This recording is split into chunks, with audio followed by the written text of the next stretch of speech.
regardez TV Rogers.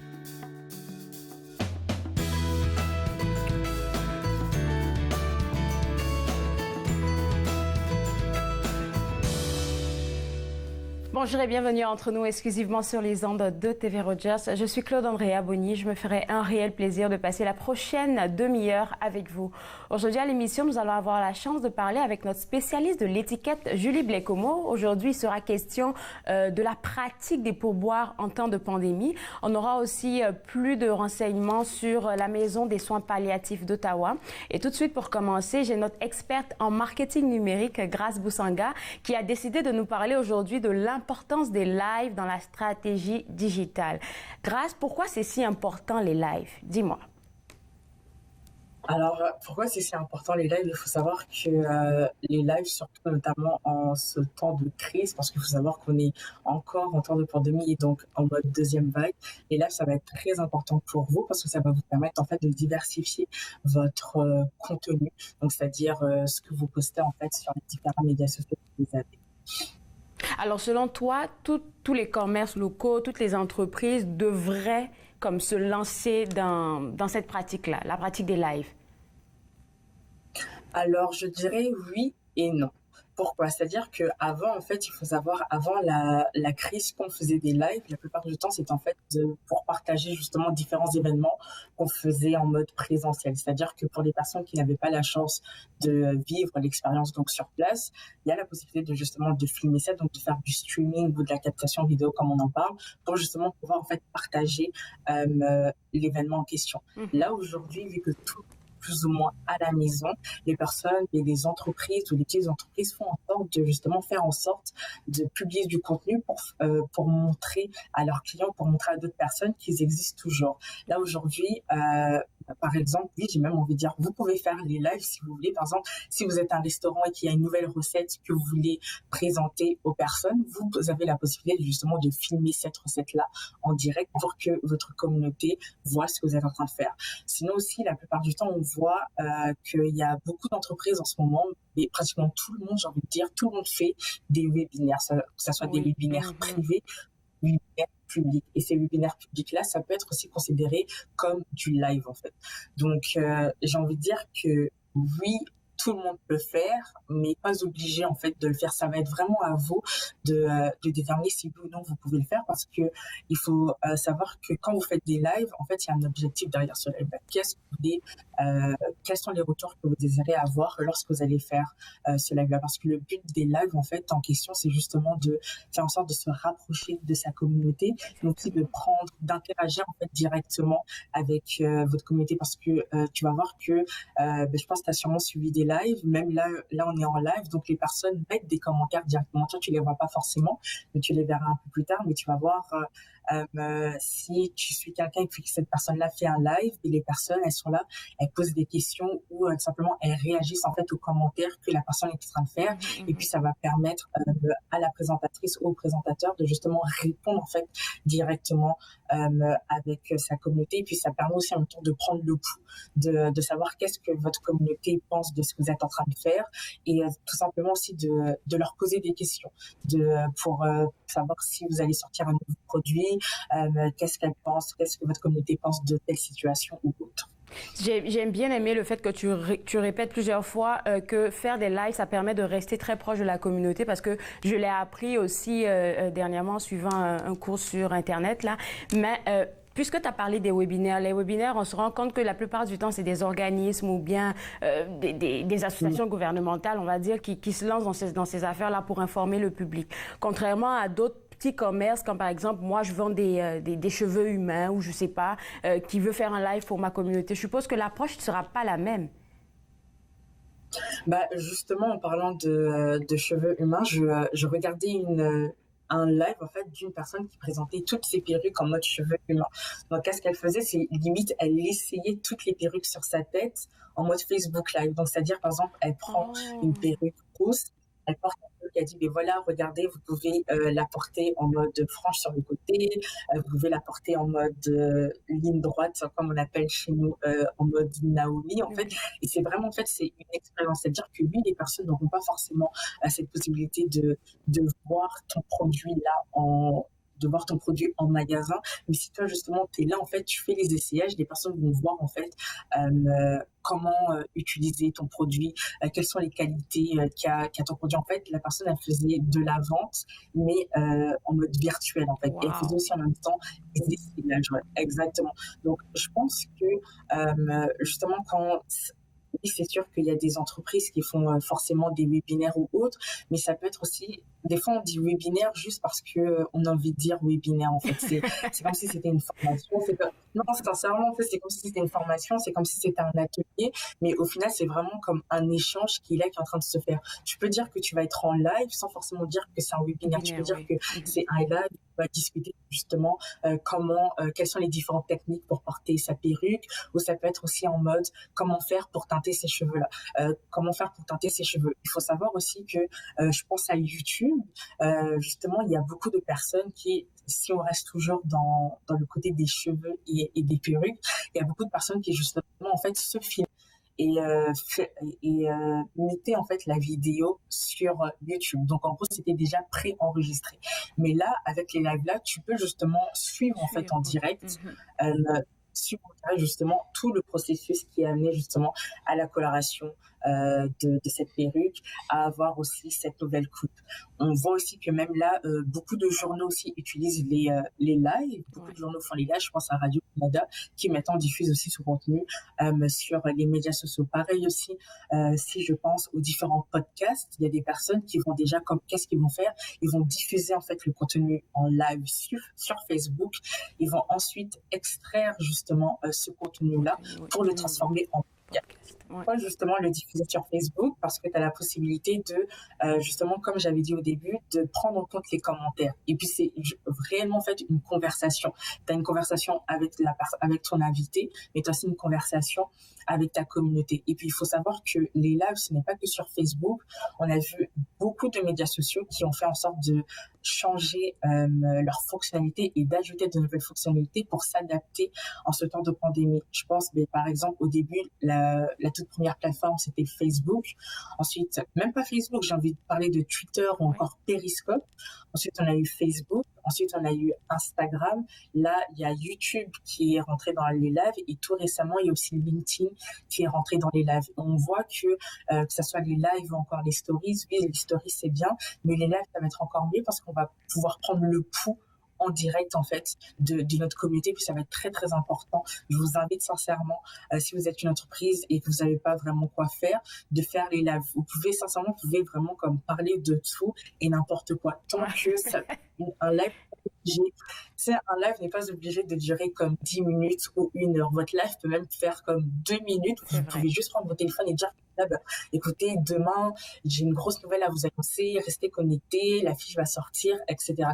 Comme c'est vraiment ça. Le but de ces lives-là, c'est vraiment, la répétition, c'est toujours bon, mais c'est vraiment de faire en sorte de rester connecté avec votre communauté. Merci beaucoup pour toutes ces pépites que tu nous donnes. Je sais que tu en as beaucoup plus pour les gens qui ont envie d'avoir une consultation avec toi. Fait que je vais les laisser aller visiter ton site web. Merci encore et bon week-end à toi. Bon week-end à toi aussi. Au revoir. Alors, pour vous autres à la maison, si vous avez besoin de discuter avec notre experte en marketing numérique, je vous invite à visiter le www.avecgrâce.com et elle se fera le plaisir de travailler avec vous. Maintenant, je vais m'entretenir avec Madame Christiane Ardad de la Maison des soins palliatifs d'Ottawa. Et tout de suite, pour commencer, Madame Ardad, j'aimerais vous demander, c'est quoi cette maison-là? C'est quoi le but de cette maison-là?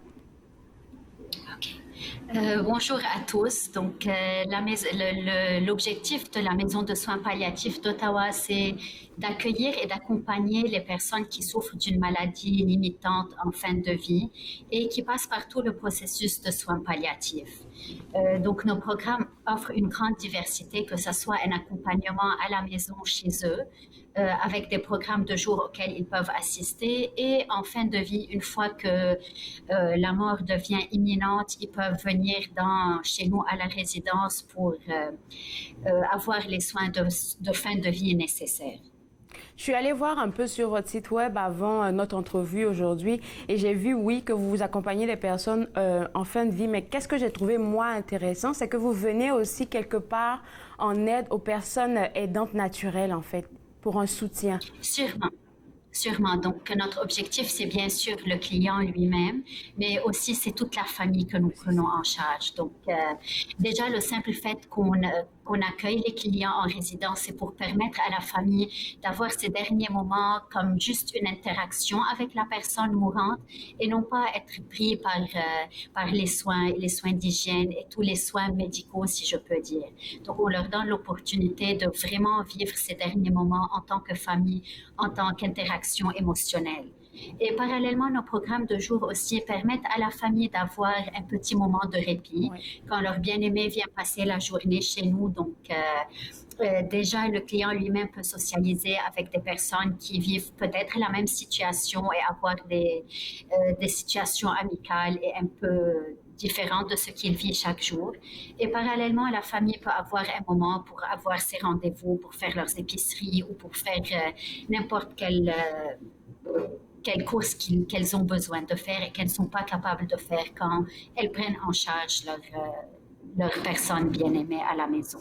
Alors, deux choses par rapport au service de jour.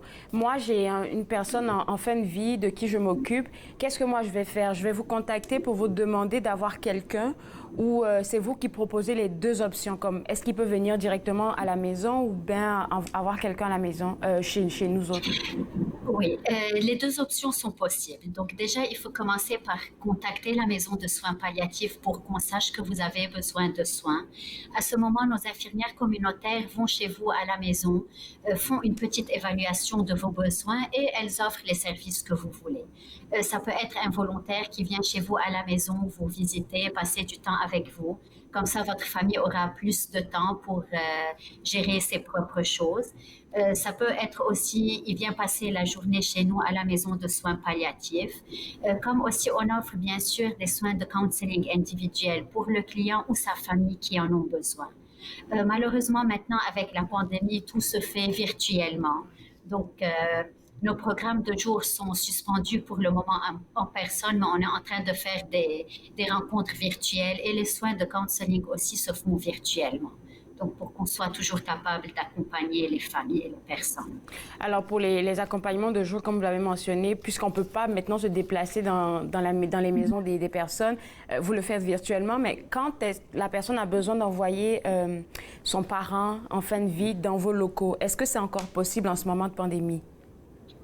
Sûrement, les personnes qui sont vraiment en fin de vie et qui sont dans leur phase terminale, nos lits sont toujours ouverts, notre résidence est toujours ouverte, que ce soit à Ottawa ou à Kanata, et on accueille toujours nos clients. Il y a bien sûr des restrictions très strictes pour assurer la sécurité de tout le monde, mais on est toujours fonctionnel, oui. Et des gens en fin de vie que vous suivez, j'ai pu voir aussi sur votre site web, c'est vraiment des personnes de tout âge. Exactement. Donc, malheureusement, la maladie palliative n'a pas d'âge. Donc, les maladies limitantes peuvent frapper à n'importe quel moment de la vie. Mais c'est sûr qu'on prend en charge uniquement les adultes et non pas les enfants, parce que les enfants ont besoin de soins plus spécifiques ou différents. Donc, notre objectif, c'est les soins adultes spécifiquement. Un autre volet encore que j'aimerais qu'on discute, si vous me le permettez, c'est que sur votre site web aussi, comme on parle de soins palliatifs, il arrive très souvent que les personnes comme décèdent plus tôt même que prévu par les médecins. En ce moment-là, vous faites un suivi personnel, je crois, si j'ai bien lu sur le site web, avec les parents qui vivent le deuil. Comment ça se passe, ça? Exactement. Donc, quand on sait que ce soit dans la résidence ou dans la communauté, qu'une famille a perdu un être cher, on entre en contact avec la famille, on s'assure que ça va bien, qu'ils arrivent à gérer les premières semaines après le décès et on offre les services qui sont disponibles. Donc actuellement, on a tous les services qui sont, comme j'ai dit, toujours disponibles virtuellement. Et maintenant, en plus, on est en train de développer, si je peux dire, nos services qui sont directement dirigés à la population francophone. Donc, on est en train d'établir des groupes de parole qui sont spécifiques pour les personnes uniquement francophones, que évidemment on offre aussi en ligne. Alors pour ces services que vous offrez là, parce que j'ai vu qu'on devait parler ce matin aussi du projet francophone, je pense que c'est de ça que vous êtes en train de parler en ce moment. Il faudrait s'inscrire, je pense. Exactement, parce qu'on a besoin de former nos groupes, comme ce sont des groupes fermés, donc on a besoin de savoir qui va participer, déjà pour leur envoyer le lien pour qu'ils puissent se connecter et leur expliquer un peu comment le fonctionnement va se faire, avoir leur consentement et tout ça. Donc oui, c'est important de s'inscrire à l'avance pour qu'on puisse former nos groupes. Et les groupes, c'est déjà en formation. Donc maintenant, je peux juste aller sur le site web là. Si j'ai envie de participer à un de vos groupes là, je peux m'inscrire maintenant. Exactement. Donc vous nous envoyez un courriel ou vous nous appelez au 613-424-6560 à l'extension 222 et vous pourrez faire part de votre désir de participer et on vous contacterait avec tous les détails. Je sais que vous travaillez beaucoup aussi avec des bénévoles. Je ne sais pas comment vous vous organisez avec la crise actuelle, mais est-ce que vous en avez encore besoin des bénévoles? On a toujours besoin de bénévoles. C'est vrai que maintenant, avec la crise actuelle, malheureusement, pas tous les bénévoles sont sur le terrain. Donc, le nombre est restreint dans la résidence. Mais nos bénévoles sont toujours actifs aussi virtuellement. Donc, ils contactent les clients par téléphone ou vidéoconférence. Et par exemple, quand on va commencer à faire les groupes, c'est moi et les bénévoles qui participeront à ce groupe de façon virtuelle. Donc, oui, ils ont un rôle très important à la maison de soins palliatifs. Bien, on va lancer un appel pour ceux qui veulent vous donner un coup de main là. Merci beaucoup, Madame Ardane, et bonne journée à vous. Merci à vous aussi, merci. Alors, pour vous autres à la maison, si vous avez besoin d'un accompagnement personnel pour des parents à vous qui sont en fin de vie, vous êtes invités à visiter le site web de la Maison des soins palliatifs, www.lamaisondessoinspalliatifs-d'Ottawa.ca. Et si vous voulez devenir bénévole, vous avez juste à visiter encore une fois ce site web-là. Vous savez, depuis le début de la saison, on vous parle de notre petite chronique Achetant local. Et j'ai envie de vous laisser regarder cette petite vidéo que nous avons préparée pour vous et vous inviter vivement à soutenir nos commerces locaux.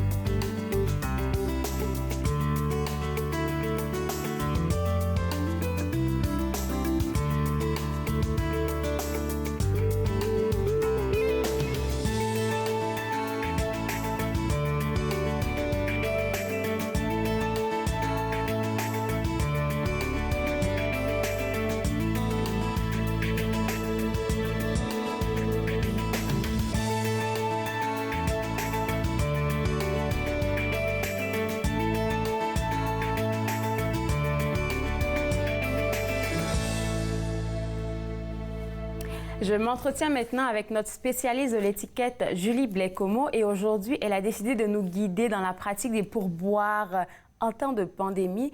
Et comme ton super article le dit si bien, les fournisseurs de services, les récipiendaires de services, tous les deux vivent la crise de la même manière. Alors, comment on devrait s'organiser avec nos pourboires?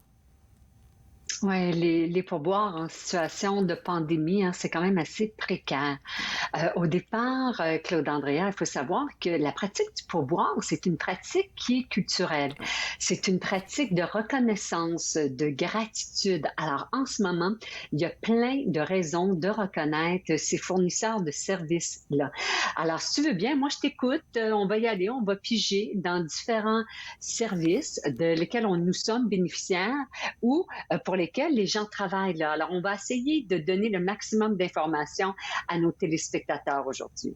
Et puis, tu mentionnes dans ton article là, que je vais vraiment inviter les gens à aller voir. C'est vraiment très, très, très bien expliqué. Tu le dis qu'il y a des affaires qu'on devrait considérer en y pensant avant de donner le pourboire parce que ce soit les livreurs ou même, je sais pas moi, les gens qui sont dans les restaurants chez qui on va prendre la nourriture, là, c'est quand même des travailleurs de première ligne parce qu'ils peuvent rester à la maison et ne rien faire. Ouais, oui, tous les paliers hein, de gouvernement, que ce soit au niveau municipal, provincial, fédéral, nous le répètent depuis déjà 7 mois. Ces gens-là mettent à tous les jours leur santé, leur Ouais, sécurité ouais, en danger pour nous assurer différents services, la livraison de différents produits. Alors, toutes les précautions pandémiques aussi qui s'ajoutent à ça, tu sais, les précautions pandémiques, le prendre le temps de désinfecter, de mettre mes le lunettes, masque, de oui. mettre mon masque, de mettre la visière, Ouais, de mettre mes gants, ouais, tout ça, c'est du temps. Puis, comme on le sait, Claude Andréan, le temps, c'est de l'argent. l'argent. Alors, vraiment, de reconnaître tout ça, d'avoir une perspective qu'on pourrait dire empathique de l'autre côté de la médaille, de la perspective des yeux, du filtre, de la vision de cette fournisseur de services. Et puis, quand tu parles d'empathie, là, je pense que de plus en plus, la communauté est en train de virer vers ça beaucoup parce que on sait que on les voit à la télé souvent, par exemple, les gérants de restaurants qui sont vraiment très abattus, entre griffes, vu qu'est-ce qu'ils sont en train de traverser. Et je pense que ça donne un petit coup de pouce là quand on leur donne un peu plus. Donc, quand tu parles d'empathie, je pense que ça a bien sa place. Oui, puis on connaît les gens de la capitale, hein? Ouais. On connaît ces gens-là comme étant très généreux, année après année. Et là, j'ai hâte de voir là, la campagne Centraide. Là. La majorité des gens ici sont fonctionnaires. Il y en a qui ont perdu leurs emplois, évidemment, là, quand on pense à la restauration. Et les gens qui sont privilégiés, qui reconnaissent leur chance, ben, ils ont donné de très généreux pourboires. Claude Andréa, tu as certainement vu comme moi. Hein, c'est généreux pourboires, les 500 $. Alors, si vous pouvez vous permettre, pourquoi pas, de reconnaître cette personne-là qui, à tous les jours, des fois, vous faisait votre café exactement comme vous l'aimez. Ils arrivent, voilà Claude Andréa, exactement comme tu l'aimes. 2 œufs tournés bacon, extra bacon, je sais pas quoi. Ben, c'est le temps parce qu'il y a plusieurs personnes qui se retrouvent en situation de précarité. On s'en va vers l'hiver, le chauffage, ça coûte cher. On s'en va vers le temps des fêtes, ça coûte cher. On ne sait pas si on va se rassembler ou pas. Alors oui, cette empathie-là, tout en reconnaissant les précautions pandémiques, puis on ne pense pas seulement qu'aux mesures sanitaires, il y a aussi le livreur. Hein? On reçoit de plus en plus de colis à la maison Eh oui. et le livreur, oui, qui prend soin de mettre nos colis à l'abri des intempéries. Il y a eu la pluie, mais là, il y a la neige qui s'en vient. Oui, oui, oui. Et puis, tu me fais penser à un livreur d'Amazon, je vais le dire, que j'ai rencontré dernièrement. Il voulait rentrer dans une bâtisse. Il avait tellement de paquets là que il essayait d'ouvrir la porte, il n'arrivait pas. Mais le simple fait que je lui ai ouvert, quand tu parles d'empathie, ça m'est revenu tout de suite là. Il était vraiment content. Je l'ai même aidé avec les cartons. Mais je pense que c'est ce genre de choses-là que peut-être les personnes attendent de nous parce que à quelqu'un d'Amazon, on ne peut pas donner un pourboire. Ben, faut vraiment aller s'informer. Hein. Faut aller s'informer. Par exemple, avec la Poste Canada, ils peuvent recevoir des cadeaux allant jusqu'à 100 $. Oh, Typiquement, avec Poste Canada, on remet ce pourboire-là de façon annuelle pour la période des fêtes. Mais là, OK. informez-vous à l'employeur. Puis, tu sais, Andrea, il y a peut-être des gens qui nous écoutent, là, qui ont besoin de faire livrer des médicaments ou qui reçoivent des colis de Amazon ou d'autres. Ben, oui, informez-vous, mais aussi, qu'est-ce qu'on peut faire d'autre? Qu'est-ce qu'on peut faire d'autre? Ben, les médias sociaux, nous sommes devant nos ordinateurs, on a nos téléphones. Ben, sur les médias sociaux, on peut montrer ou faire valoir, écrire, prendre des photos, nommer la personne. Alors ça, là, C'est vrai quand on ça. l'annonce, hein, oui, Ouais, on ouais, l'annonce sur les ouais, médias ouais. sociaux, imaginez l'impact que ça peut avoir pour cet employé-là. Prenez le temps d'envoyer un courriel, de téléphoner au supérieur, au gestionnaire, de mentionner ce que cet employé-là a fait de façon concrète pour assurer une livraison à temps, à l'abri des intempéries. Alors, il n'est pas toujours seulement question d'argent. Puis là, ben, on s'en va vers l'Halloween. On sait qu'on ne pourra pas célébrer, mais dans plusieurs régions, là. Mais est-ce qu'on ne pourrait pas peut-être offrir une gâterie? Est-ce qu'il n'y aurait peut-être pas un chocolat chaud dans une tasse, dans un thermos qu'on pourrait offrir? Alors, soyez créatifs. Les médias sociaux, parlez-en aux employeurs, aux supérieurs. Quand on n'est pas content, on le fait rapidement, mais pourquoi pas le faire aussi à l'inverse? Merci de nous mentionner ça parce que c'est vrai que j'y avais jamais pensé faire des commentaires par rapport à l'employé. C'est une bonne tape dans son dos là et puis ça l'aide. On ne sait pas qu'est-ce qu'on peut créer dans son entreprise. Oui, ben écoute, ça peut contribuer à l'évaluation de la performance. Oui. Ça peut contribuer, si plusieurs personnes le font régulièrement, ben il y aura peut-être, on l'espère, on le souhaite, une augmentation de salaire. Oui, c'est ça qu'on vous souhaite en tout cas. Alors, on va la question maintenant qui va se poser. Là, tu as pris l'exemple des gens qui donnent de généreux pourboires comme de $500 et tout. Alors, combien donner à qui et comment? Là, tu as donné quelques petits exemples, mais je pense que tu en as un peu plus encore. Oui, ben on peut y aller en rafale. Alors, si tu me donnes certains services, alors si on pense chez le coiffeur ou la coiffeuse, alors je te laisse me guider. Oui, on va commencer avec le coiffeur, tu l'as mentionné.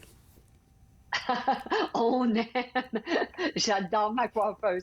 On les aime. Ça dépend. Est-ce qu'il y a des précautions pandémiques qui sont prises? Hein? Est-ce qu'il y a des choses additionnelles? Alors, on va le reconnaître. Typiquement, on est à 10 %. Ça se pourrait qu'on monte à 15 %. Alors, on va mettre ensemble le styliste, coloriste, manucuriste, tous ces gens-là. On y va en maintenant toujours le 10 %, puis ensuite, on évalue. On va évaluer les précautions pandémiques et aussi, est-ce que ça fait longtemps que je ne suis pas allée? Hein? Est-ce qu'on sait qu'au début, dans la première vague, on ne pouvait pas y aller? 3 mois sans manicure. Oui. Alors, si on peut se permettre, ben là, on va rajouter un surplus. OK. Alors, et les livreurs d'épicerie, parce qu'eux, ils travaillent fort, là. Oui, des fois, il faut monter 2 étages, 3 étages. Hein? Alors, ces livreurs-là, là, on va y aller avec un minimum de 5 $. On va y aller avec 5 $. On va reconnaître la personne. Et si on continue vers l'épicerie, si on fait la cueillette à la voiture, là, on s'en va vers l'hiver. Là. Puis là, je pense que c'est dimanche, peut-être, qu'on va voir des flocons. Je ne veux pas dire trop fort. Oui, j'ai vu là, le dimanche et lundi, là. Ouais. Alors, eux, ils vont sortir, ils apportent ça à la voiture. Alors, oui, encore là, on peut y aller avec un généreux 5 $ pour ces gens-là, au minimum. Puis quand on pense aux livreurs pour la pizza, elle peut coûter 25 $. Il y a des gens qui diraient, bon, on va y aller avec le 10 %, allez-y, là, avec le minimum de 5 $. Le 5 $, en ce moment, on peut le remettre comptant, mais c'est encore plus préférable si on le fait ajouter au moment de passer sa commande pour que ce soit déjà inclus. C'est facile. Il arrive avec le petit portal. Vous mettez votre carte, tape, et voilà, c'est fait. Et puis, c'est ça qui... Même aussi avec les taxis, j'en ai pris un taxi, je pense, la semaine passée, et puis j'ai fait juste arrondir le montant de 25 à 30, et puis il était content. Juste ça. Parce que, voilà. Oui. Oui, parce que tous ces gens-là, là, on en a pris moins de taxis, on a fait tout en moins. Portez-vous bien, soyez bienveillants, puis on continue comme ça, hein, tout le monde ensemble. C'est ça, il va nous rester juste quelques secondes et je vais revenir un peu sur la dernière partie de ton article que je trouve super. Tu as dit que si on ne peut pas donner, il faut toujours voir le côté empathique, un sourire, une petite remarque sur la personne, ça pourrait aussi lui faire du bien. Merci beaucoup, Julie. Porte-toi bien, à la prochaine. Excellent week-end à toi, bye-bye. Alors, pour vous autres à la maison, je vous inviterai à suivre, à voir l'article que notre experte en marketing, en spécialiste de l'étiquette a fait sur www.etiquettejulie.com. Vous pouvez avoir cet article là-bas. Je vous souhaite un excellent week-end et on se voit lundi à partir de 11h. Soyez des nôtres. Au revoir. Faites-nous part de vos commentaires en composant le 613-521-2323 par courriel sur Facebook et Twitter.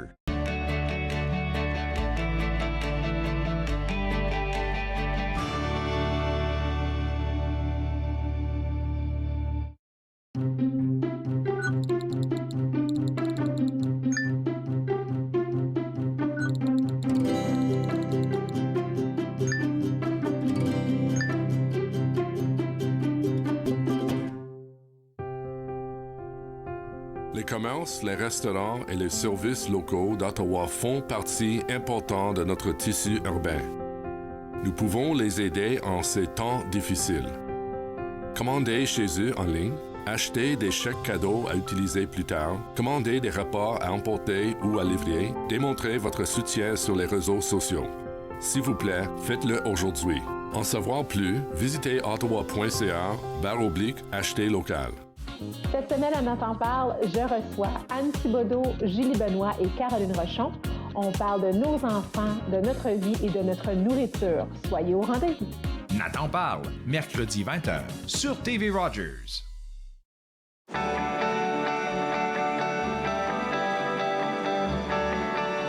Vous regardez TV Rogers, Ottawa.